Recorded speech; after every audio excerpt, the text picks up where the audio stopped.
There are major similarities between both of the religion, but at the very same time there are some differences. Like in Islam, Jesus Christ is not given the same kind of importance what we give. Like he has been treated as normal prophet. This is my limited understanding. What I wanted to understand, the major difference is we give more importance to Jesus Christ after God. We believe in God, Father, Son and the Holy Spirit. Now we believe in Jesus, we give him more importance than other prophet, and we give importance to Holy Spirit. Now in Jesus Christ, we all know that Jesus Christ was born miraculously, and if I have to take what I have heard from you in your TV series, like his entry and exit was miraculous. He did so many miracles when he was there, and he will be back in the judgment day. So why in Islam he has not been given the same importance and Holy Spirit is not given importance? भाई साहब का सवाल है कि इस्लाम और ईसाईयत में कई इख्तिलाफ है, लेकिन इख्तिलाफ भी है। एक इख्तिलाफ ये है कि हम ईसा अलैहिस्सलाम को और तरजीह देते मुसलमान से ज़्यादा, और हम मानते खुदा का बेटा है और खुदा भी है, मानते ट्रिनिटी में, लेकिन मुसलमान उसे आम पैगंबर मानते हैं। और कुरान में जब कहा गया है कि उनने कई चमत्कार किए, कई मोजज़ा किए, मोजज़ा के ज़रिए पैदा हुए, मुर्दों में जान डाली, तो उन्हें आम पैगंबर क्यों मानते हैं? सवाल का जवाब देने के पहले मैं ये कहना चाहता हूँ कि इस्लाम एक वाहिद गैर ईसाई मज़हब है जिसके मानने वालों को फ़र्ज़ है कि ईसा अलैहिस्सलाम में मानो। अगर कोई मुसलमान ईसा अलैहिस्सलाम को नहीं मानता तो मुसलमान हो ही नहीं सकता। हर मुसलमान के लिए फ़र्ज़ है कि वो ईसा अलैहिस्सलाम में माने। हम ये मानते हैं कि वो अल्लाह सुब्हानहू व तआला के भेजे हुए एक अजीम पैगंबर थे। आम पैगंबर ने, हदीस में जिक्र आता है कि 5 अजीम पैगंबर है, उनमें से एक है ईसा अलैहिस्सलाम। आम पैगंबर नहीं, ईसा अलैहिस्सलाम अल्लाह सुब्हानहू व तआला के भेजे हुए एक अजीम पैगंबर थे। और हम मानते हैं कि ईसा अलैहिस्सलाम मसीहा थे, ट्रांसलेटेड क्राइस्ट। हम ये मानते हैं कि वो चमत्कार के जरिए, मोजज़ा के जरिए, विदाउट एनी मेल इंटरवेंशन पैदा हुए, बिना बाप के पैदा हुए। हम ये मानते हैं कि ईसा अलैहिस्सलाम ने मुर्दों में जान डाली अल्लाह की मदद से। हम ये मानते हैं कि ईसा अलैहिस्सलाम ने अंधों को रोशनी दी और जो लोग को कोढ़ था उन्हें सही किया अल्लाह की मदद से। मुस्लिम और ईसाई एक साथ जा रहे, भाई साहब ने सही कहा। जब एक साथ जा रहे हैं तो इख्तिलाफ क्यों? सबसे अहम इख्तिलाफ ये है कि कई ईसाई ये समझते हैं कि ईसा अलैहिस्सलाम खुदा है या खुदा का बेटा है, जो हम मुसलमान इसे हरगिज नहीं मानते। जब कहते हैं God, son of God, they believe in Trinity, खुदा को, खुदा का बेटा को, होली स्पिरिट को, लेकिन ये मानते हैं कि ईसा अलैहिस्सलाम खुदा है।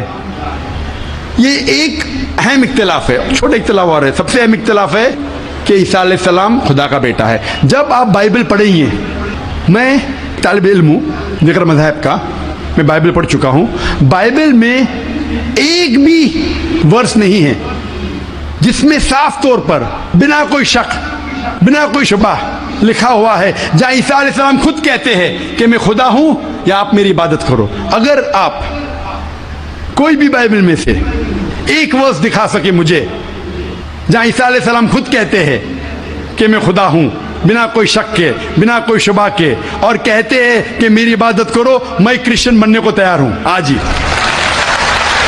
मैं बाकी मुसलमानों के तरफ से बात नहीं कर रहा हूँ, वो इस्लाम और दिगर मज़ाहिब के तालिब इल्म नहीं है। मैं अपने आप को, अपने सिर को कुर्बान करने को तैयार हूँ। अगर आप कोई भी बाइबल में से एक वर्स दिखाए मुझे बिना शक के, बिना शुबा के, जहाँ ईसा अलैहिस्सलाम खुद कहते हैं कि मैं खुदा हूँ या मेरी इबादत करो, मैं ईसाई बनने को तैयार हूँ।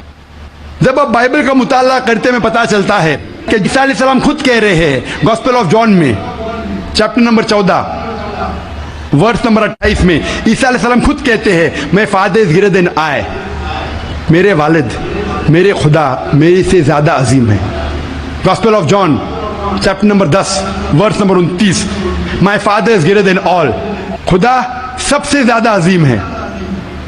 Gospel of Matthew chapter number 12 chapter number 12 verse number 28, I cast out devils with the spirit of God. मैं शैतानों को भगाता हूं अल्लाह की मदद से. Gospel of Luke chapter number 11 verse number 20. I cast out devils with the finger of God. मैं अल्लाह की मदद से शैतानों को भगाता हूं. Gospel of John chapter number 5 verse number 30. I can of my own self do nothing. As I hear I judge and my judgment is just. For I seek not my will but the will of my Father. I can of my own self do nothing. मैं अपने आप कुछ नहीं कर सकता हूं. As I hear I judge. जिस तरीके से मैं सुनता हूं उस तरीके से फैसला करता हूं.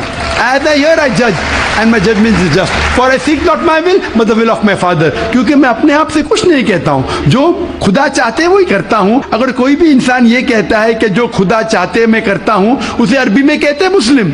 ईसा अलैहिस्सलाम मुस्लिम थे. उन्होंने कहीं भी नहीं कहा कि वो ईसाई थे. अब पूरे बाइबल में वर्ड क्रिश्चियनिटी बाइबल में है ही नहीं. पूरे बाइबल की आप छान करो, word Christianity not there in the Bible. एक वर्ड है Christian in the book of Acts. वो लकब दिया गया था ईसा अलैहिस्सलाम के मानने वालों को, क्रिश्चियन लकब. अब आगे पढ़ते लिखा है गॉस्पेल ऑफ जॉन में चैप्टर नंबर 14 में वर्स नंबर 24 में. The words that you hear are not mine, but my Father who has sent me. जो आप अल्फाज सुन रहे ईसा अलैहिस्सलाम कहते हैं वो मेरे नहीं है, वो खुदा के हैं. Gospel of John chapter number 17 verse number 3 में. This is life eternal so that you may know there is one God and Jesus Christ whom thou hast sent. You may know this is life eternal. और अब ये जान लो खुदा एक है और ईसा अलैहिस्सलाम को उस खुदा ने भेजा. और साफ अल्फाज में लिखा है Book of Acts में chapter number 2 verse number 22 में. Ye men of Israel, listen to this. Jesus of Nazareth, a man approved of God amongst you by wonders and miracles which God did by men, you are witness to it. ऐ इज़राइलो सुनो. Jesus of Nazareth, Jesus तो नसारा के थे. A man approved of God, एक इंसान है जिसको खुदा ने चुना आपके बीच, amongst you by wonders and miracles, और उसके जरिए चमत्कार दिखाए, मौजज़ा दिखाए. Wonders and miracles which God did bye, और खुदा ने उनके जरिए किए. तो ये साफ बाइबल कह रहा है कि ईसा अलैहिस्सलाम एक इंसान थे. आम नहीं थे लेकिन पैगंबर थे, लेकिन खुदा नहीं थे. और जितने भी चमत्कार मौजज़ा किए वो खुदा ने उनके जरिए किए. तब ये समझ सकते कि ये ईसाई लोग की गलत फहमी है कि उनके फादर, उनके प्रीस्ट उनको कहते हैं कि ईसा अलैहिस्सलाम खुदा है. बाइबल में एक भी वर्स नहीं है जहां कहा गया है बिना कोई शक, बिना कोई शुबा ईसा अलैहिस्सलाम खुद कहते हैं कि मैं खुदा हूं. जब ईसा अलैहिस्सलाम नहीं कहते तो आप क्यों कहना चाहते? इसीलिए हम मुसलमान ईसा अलैहिस्सलाम की और इज्जत करते हैं. अगर आप ईसा अलैहिस्सलाम का कहना नहीं मानते तो मेरे हिसाब से आप ईसा अलैहिस्सलाम की इज्जत नहीं करते. तो ये कहना कि ईसा अलैहिस्सलाम की इज्जत और करते बिल्कुल गलत है. हम मुसलमान ईसा अलैहिस्सलाम की इज्जत और करते हैं. अगर आप तहकीक करेंगे ईसा अलैहिस्सलाम की खतना हो चुकी है. क्या क्रिश्चियन लोग खतना करते? मुसलमान खतना करते. ईसा अलैहिस्सलाम आप देखेंगे बाइबल में लिखा हुआ है क्या आपको हर एक चीज बाइबल की फॉलो करना चाहिए. लिखा है बाइबल में in the book of Leviticus chapter number 11 verse number 7 to 8 क्या आप सूअर का गोश्त मत खाओ, खीर का गोश्त मत खाओ. Book of Deuteronomy chapter number 14 verse number 8, book of Isaiah chapter 65 verse number 2 to 5. हम सूअर का गोश्त नहीं खाते, आप लोग खाते. हिजाब करना है लिखा है बाइबल में 1 Timothy chapter number 2 verse number 9, first book of Corinthians chapter number 11 verse number 5-6. हम हिजाब करते, आप नहीं करते. तो इसीलिए ईसाई का मतलब ये अगर है कि ईसा अलैहिस्सलाम का कहना मानना, तो हम मुसलमान ईसाई से ज्यादा ईसाई है. अगर ईसाई का मानना ये कि ईसा अलैहिस्सलाम को खुदा मानना तो हम ईसाई नहीं है. लेकिन ईसाई के मानी ये है कि ईसा अलैहिस्सलाम का कहना मानना तो हम मुसलमान ईसाई से ज्यादा ईसाई है. और मैं आपको दावत देता हूं कि आप भी और अच्छे ईसाई बनो और इस्लाम को कबूल करो और ईसा अलैहिस्सलाम की और इज्जत करो. Hope that answers the question. एक सवाल की गुंजाइश है. मैं सिख भाई से कहना चाहता हूं कि आप अपना सवाल मुख्तसर तौर पर और शॉर्ट में करें. मैं कहूँगा मेरा ये सवाल ये है कि हमारे सिख धर्म और हिंदू धर्म में जानवर का गोश्त खाना सख्त मना है. गुरु नानक साहब ने एकदम सख्त मनाही दी है. लेकिन मैं ये जानना चाहता हूँ कि आपके कुरान में भी इस तरह कहा गया है कि आप जानवर का गोश्त खा सकते हैं. भाई साहब वक्त ख़त्म होने की वजह से हमें लिहाज रखना चाहिए. जो ये रूल है देश का, कुरान मजीद में कई आयतें सूरह नहल सूरह नंबर 16 में, सूरह माइदा सूरह नंबर 5 आयत नंबर 1 में, जहाँ लिखा गया है कि वो जानवर जो हलाल है, जो चौपाइये है, मिसाल के तौर पे भेड़, बकरी, गाय, इसका गोश्त खा सकते हैं। जो ममानियत है वो सूअर का गोश्त। उसके अलावा जो भी हर्बिवरस एनिमल है, जो घास फूस खाते हैं, वो जानवर को अगर बराबर से ज़बह किया गया है उसको आप खा सकते हैं। और मालूमात के लिए आप मेरा डिबेट देखिए, is non veg food permitted और prohibited for the human being. वाखिर दावाना अल्हम्दुलिल्लाहि रब्बिल आलमीन।